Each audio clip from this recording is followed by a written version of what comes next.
Hong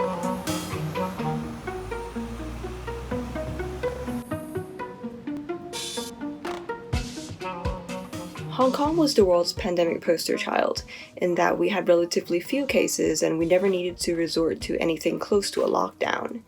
But all of that changed last month. So since early July, we've been seeing a steady surge in cases, and the numbers don't seem to be falling anytime soon.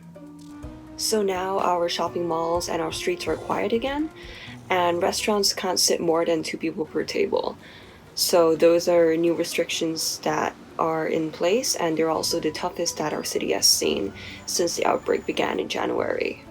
But recently, I've been finding myself taking a couple of extra precautions. So besides for just not leaving the house without the essentials like a face mask and hand sanitizer, I also make sure that I always have something to push lift buttons with. And if you think about it, it's kind of gross to imagine that maybe 100 people have been in the same lift as you in the past hour or so, and every single one of them had touched the same tiny close button that you're touching now too.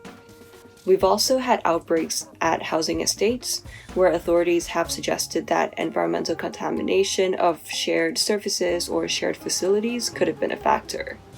Two things that I see people using a lot to push lift buttons are tissue paper or their house keys.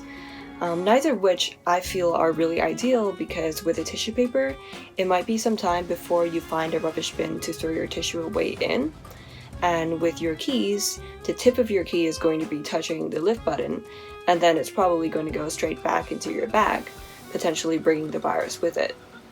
So I've been trying to get creative to see what I can find around the house, and what I've discovered is that old stationery and makeup tools are perfect for the job. Pens like this that have a cap are great. So what you want to do is disassemble the pen, take out the ink, then put it all back together, because obviously you don't want to be leaving a mark on the lift button when you push it. Eyeliner pencils also work, so for this one I've already taken out the pencil. Basically what you want is something of adequate length and that has a cap, so that when you put the tool into your bag or into your pocket, the part that touched the lift button is fully covered. So that's how you can touch something without really having to touch it. Stay safe.